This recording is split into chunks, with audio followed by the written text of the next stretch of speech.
నమస్కారం, రుద్ర న్యూస్కు స్వాగతం. సావిత్రిబాయి పూలే ఓ ఆదర్శమూర్తి అని, అణగారిన ప్రజల ఆశాకిరణమని, చదువుల తల్లి, సంఘ సంస్కర్త, ఓ ఆదర్శప్రాయురాలని ప్రధానోపాధ్యాయురాలు అనంతల జ్యోతి వ్యాఖ్యానించారు. అక్కన్నపేట మండలం గౌరవెల్లి ఉన్నత పాఠశాలలో శనివారం జరిగిన సావిత్రిబాయి పూలే జయంతి సందర్భంగా మహిళా ఉపాధ్యాయునిలను సన్మానించారు. ఈ సందర్భంగా పాఠశాల ప్రధానోపాధ్యాయురాలు అనంతల జ్యోతి మాట్లాడుతూ, నిరుపేద దళిత కుటుంబంలో జన్మించిన సావిత్రిబాయి పూలే తన భర్త సహకారంతో విద్యాబుద్ధులు నేర్చుకొని తానే విద్యా సంస్థలను నెలకొల్పి ఎంతోమంది బడుగు బలహీన వర్గాలకు విద్యాబుద్ధులను నేర్పిన మహనీయురాలు అని, మొదటి ఉపాధ్యాయురాలు అని కొనియాడారు. చిన్ననాడే వివాహం అనంతరం మొక్కవోని ఆత్మవిశ్వాసంతో చదువు నేర్చుకొని తన జాతికి విద్యాదానం చేయాలనే సంకల్పంతో చదువులను ప్రసాదించిన చదువుల తల్లిగా పేరుగాంచినదని వ్యాయామ విద్యా ఉపాధ్యాయులు జంగపల్లి వెంకటనరసయ్య తెలిపారు. ఈ కార్యక్రమంలో పాఠశాల ఉపాధ్యాయులు జి రమణబాబు, శంకర్ నాయక్, నోముల చంద్రారెడ్డి, శ్రీనివాస్ మరియు మహిళా ఉపాధ్యాయునిలు కృష్ణకుమారి, రమ, మంజు, నీరజ, రాజేశ్వరి, రైసా నస్రీన్, విద్యార్థులు తదితరులు పాల్గొన్నారు. అనగారిన జీవితాల్లో అక్షరదారి పొద్దై పొడిసెను చదువుల జెండగా మారి ఈ దేశపు మొదటి పంతులమ్మగా చేరి మన జీవితాల్లో నింపిందో వెలుగుల దారి.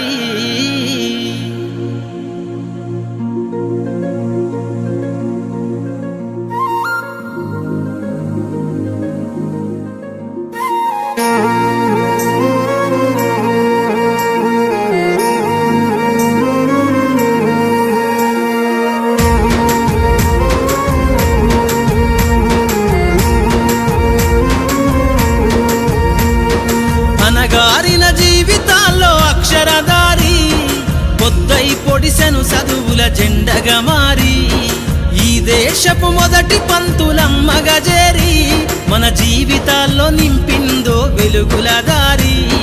మరువద్దుర సమాజమా మహనీయులను, మరువద్దుర సమాజమా మహనీయులను, పూలే సావిత్రిబాయి త్యాగాలను.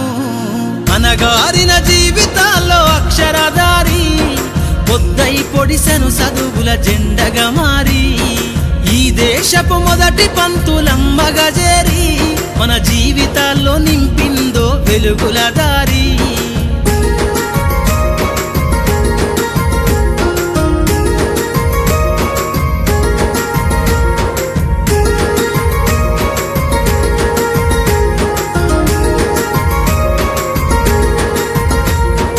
అజ్ఞానం గమ్ముకున్న రోజులను, ఆ చీకటిని చేసిన మేధస్సును, అజ్ఞానం గమ్ముకున్న రోజులను, ఆ చీకటిని చేసిన మేధస్సును, బలపం పట్టించిన బాధ్యతలను, ఆ సంఖ్యలను దంపిన జ్ఞాపకాలను, బలపం పట్టించిన బాధ్యతలను, ఆ సంఖ్యలను దంపిన జ్ఞాపకాలను.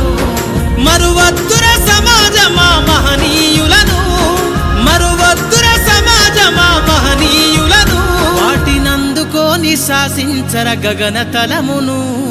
అనగారిన జీవితాల్లో అక్షరదారి పొద్దై పొడిసెను చదువుల జెండగా మారి ఈ దేశపు మొదటి పంతులమ్మగా చేరి మన జీవితాల్లో నింపిందో వెలుగుల దారి.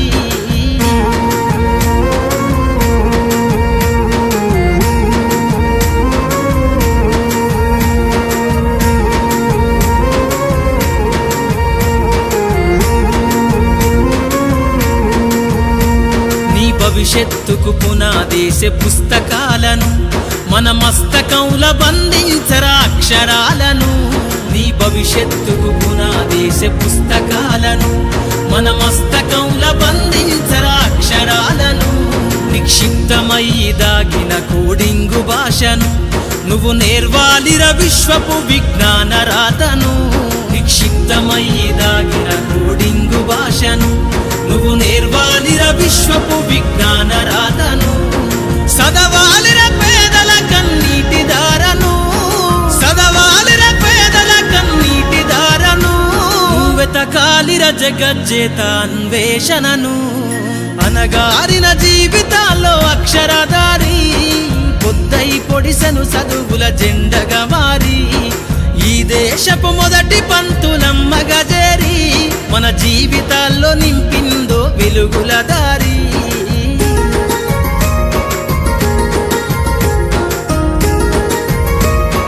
అందులో భాగంగా ఏర్పాటు చేసుకున్నటువంటి ఈ సమావేశంలో ఉన్నటువంటి ఉపాధ్యాయ మిత్రులందరికీ మరియు విద్యార్థులందరికీ శుభ సాయంత్రం. ఇప్పటి వరకు అందరూ టీచర్స్ మాట్లాడినప్పుడు చెప్పారు first women teacher in India.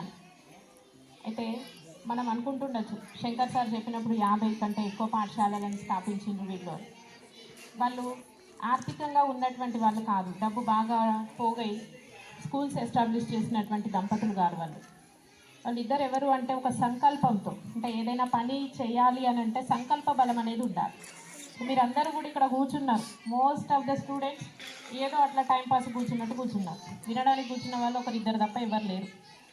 సంకల్పం అనేది ఉంటే ఏదైనా సాధించవచ్చు అని ప్రూవ్ చేసినటువంటి గొప్ప ఆదర్శ దంపతులు మహాత్మా పూలే దంపతులు. అసలు ఎలాంటి దురాచారాలు ఉండేవి అనంటే బ్రిటిష్ ప్రభుత్వం భారతదేశాన్ని పరిపాలించినప్పుడు అనేక దురాచారాలు ఉండేవి. సంఘ సంస్కర్తలు ఎంతోమంది భారతదేశంలో వివిధ దురాచారాలను రూపుమాపడానికి ప్రయత్నించినప్పుడు మహిళలకి విద్య అనేది ఎంత అవసరమని గుర్తించి మహిళలకు, విద్యార్థులకు, ముఖ్యంగా బాలికలకు చదువు నేర్పడం కోసం వీరు అనేక పాఠశాలలను స్థాపించారు. ఈ క్రమంలో అనేక శారీరక దాడులకు కూడా గురయ్యారు ఈవిడ గారు. ఈవెన్ ఆమె వెళ్తున్నటువంటి క్రమంలో, తన ఇంటి నుండి పాఠశాలకు వెళ్తున్నటువంటి క్రమంలో బురద కూడా చల్లేవారు ఆమె మీద. ఆమె వెళ్తూ ఎక్స్ట్రా శారీ తీసుకొని వెళ్ళేదట స్కూల్కి, ఎందుకంటే బురద వేస్తారు, మళ్ళీ వెళ్ళినాక ఏం చేయాలి, ఇంకో శారీ కట్టుకోవాలని. అంత ఘోరమైనటువంటి ఎన్నో రకాల అవమానాలకు గురైనప్పటికీ మహిళలకి చదువు నేర్పడం అనేదే తన యొక్క జీవిత లక్ష్యంగా పెట్టుకొని మహిళలను ఉన్నత విద్యావంతులను కాదు, ఫస్ట్ విద్యావంతులను చేయడం అనేది ముఖ్యమని మహిళల యొక్క విద్య కోసం పాటుపడినటువంటి గొప్ప వ్యక్తి తను. ఈరోజు ఇక్కడ మేమిందరం ఉన్నాము, ఈవెన్ ఈ అమ్మాయిలు చదువుకుంటున్నారు, ఇంత ఫ్రీడమ్ ఉంది లేడీస్కి అని అంటే, ఇంత చదువుకోగలుగుతున్నాము అని అంటే ఆ మహాతల్లి యొక్క గొప్పతనమే. ఇప్పుడు పిల్లలందరికీ కూడా అనేక అవకాశాలు ఉన్నాయి. కృష్ణకుమార్ మేడం చెప్పారు, సంకల్పం ఉంది కాబట్టే వేరే ఊరికి వెళ్ళి చదువుకోగలిగినాను. మీకు కూడా ఆ సంకల్పం అనేది ఉండాలి. నేను ఉన్నత చదువులు చదువుకోవాలని, విద్యాబుద్ధులను నేర్చుకోవాలని, లేకపోతే ఉన్నత స్థానంలో స్థిరపడాలనేటువంటి సంకల్పం ఉంటే ఏదైనా చేయగలుగుతారు. Not only for girls, boys కూడా చెప్పేది, సంకల్పం లేకుండా ఏది సాధించలేరు. అందరూ కూడా ఏదో ఒక సంకల్పం చేసుకొని ఒక లక్ష్యాన్ని నెరవేర్చుకోవాలనేటువంటి శ్రమ అనేది ఉంటేనే లక్ష్యం నెరవేరుతుంది. సో ప్రతి ఒక్కరు కూడా మీ జీవితంలో ఒక ఉన్నతమైన లక్ష్యాన్ని ఏర్పరచుకొని ఆ లక్ష్యానికి అనుగుణంగా శ్రమిస్తారని ఆశిస్తూ, తర్వాత ఒక పాఠశాలకి ప్రధానోపాధ్యాయురాలిగా, ఒక మహిళా ఉపాధ్యాయురాలిగా ఉన్నటువంటి నేను మా పాఠశాలలో మరియు పక్కన ఉన్నటువంటి ప్రైమరీ అండ్ అంగన్వాడీ టీచర్కి కూడా సన్మానం చేద్దామని అనుకొని నేను ఈ కార్యక్రమాన్ని డిజైన్ చేసుకోవడం జరిగింది. కాబట్టి మహిళా ఉపాధ్యాయులందరికీ నా తరఫున ప్రత్యేకంగా ఈరోజు సన్మానం చేయదలుచుకున్నా. ఫస్ట్ ఆఫ్ ఆల్ మన స్కూల్ సీనియర్ టీచర్ కృష్ణకుమారి గారు,